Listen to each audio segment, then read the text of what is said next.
Have you ever looked at someone in the gym who seems to grow muscle just by looking at a dumbbell, while you've been grinding for months and barely see a change? Welcome to Dr. Levitas. We often chalk it up to good genetics or hard work, but what if I told you there is a specific, biological brake pedal inside your body? A single protein, whose entire job is to stop you from getting too muscular. Today, we are diving deep into the world of myostatin. We're going to explore why your body wants to keep you small, the fascinating science of those who lack this gene, and most importantly, the evidence-based ways you can actually lift your foot off that genetic brake pedal to unlock your true physical potential. This is about understanding your biology so you can work with it rather than against it. And as we go deep diving, please take a second to hit the like button and leave a comment. Your support really helps the channel. So, what exactly is this mystery protein? Scientifically known as growth differentiation factor 8, myostatin is a member of the TGF-beta protein family. Think of it as the ultimate regulator. Evolution is very clever, but it's also very frugal. Muscle tissue is metabolically expensive. It costs a lot of calories to build and even more to maintain. Throughout most of human history, food was scarce. If our ancestors grew massive amounts of muscle effortlessly, they would have starved to death during the first winter because their caloric needs would be too high. So, the body developed myostatin to act as a governor on an engine.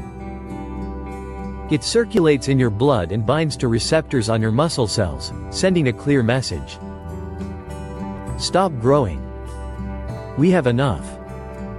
In a 2021 review published in the Journal of Cachexia, Sarcopenia and Muscle, researchers noted that myostatin doesn't just stop new growth.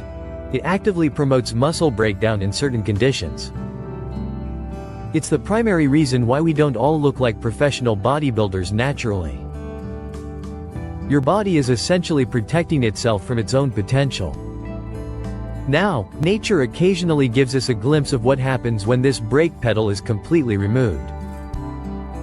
You might have seen photos of the Belgian blue bull. These animals look like they've been lifting weights for 12 hours a day, but they haven't.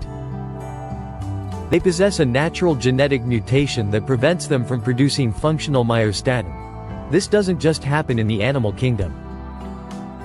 In 2004, a landmark case was reported in the New England Journal of Medicine regarding a German boy born with a mutation in the MSTN gene. At just 4 years old, he could hold 7-pound dumbbells with his arms extended, something most adults struggle with. He had roughly twice the muscle mass of other children his age and significantly less body fat. This case proved to the scientific world that myostatin is the master key. If you can lower it, the body's default state changes from conservation to growth. But for the rest of us who weren't born with a rare mutation, how do we interact with this system? If myostatin is the brake, follistatin is the hand that pulls the brake off. Follistatin is another protein found in the body that acts as a myostatin inhibitor. It literally binds to myostatin and neutralizes it before it can reach your muscle receptors. Researchers have been fascinated by this relationship for decades. In a study published in Molecular Therapy in 2015, scientists found that increasing follistatin levels led to significant increases in muscle mass even without changes in exercise. Now, I'm not suggesting you go looking for follistatin doses. The science is still very much in the clinical trial phase for treating muscle-wasting diseases. However, understanding that this push and pull exists is the first step to optimizing our own environment to favor growth. This is where things get controversial. Lately, everyone is talking about ice baths and cold plunges for recovery. But what does the science say about cold exposure and the myostatin pathway? Recent research, including a notable 2019 study in the Journal of Physiology, suggests that while cold water immersion is great for reducing inflammation, it might actually be a gains blocker if done immediately after strength training. But why does this happen? Because cold exposure can actually increase certain markers that suppress the pathways responsible for muscle growth. While the direct link between ice baths and increased myostatin is still being mapped out, we know that cold immersion blunts the hypertrophic signaling, essentially making your body's response to the workout less effective. If your goal is purely muscle growth, you might want to save the ice bath for rest days or at least wait 4 to 6 hours after your lift.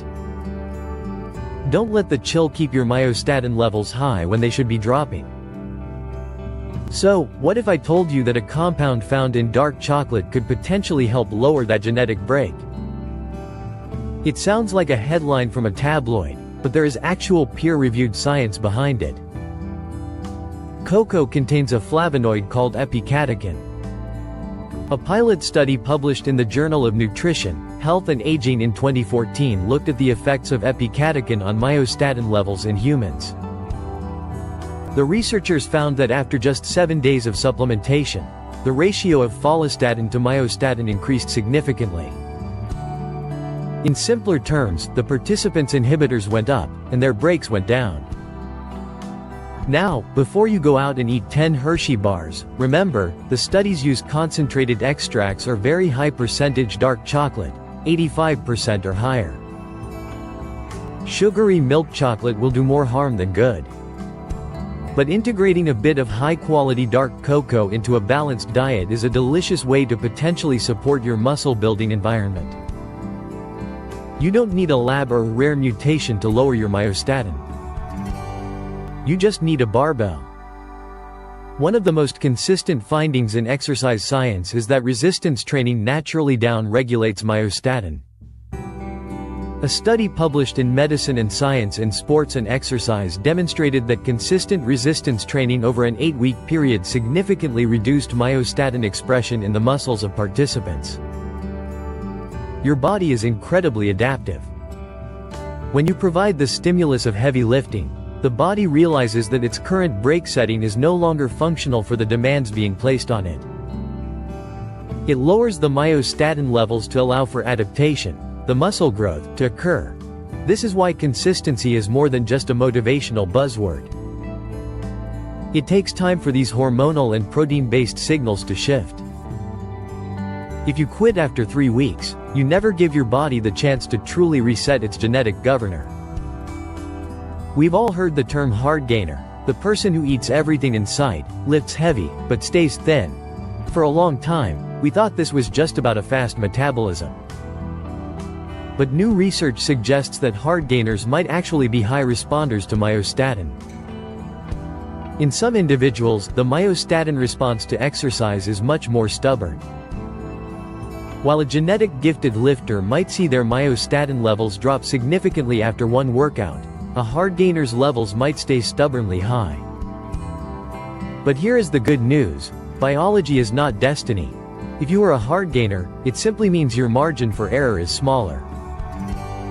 You have to be more precise with your recovery, more consistent with your training, and perhaps more mindful of things like epicatechin and avoiding post-workout ice baths. You aren't broken. Your brake pedal is just a little stiffer than most. As we wrap this up, it's important to remember the big picture.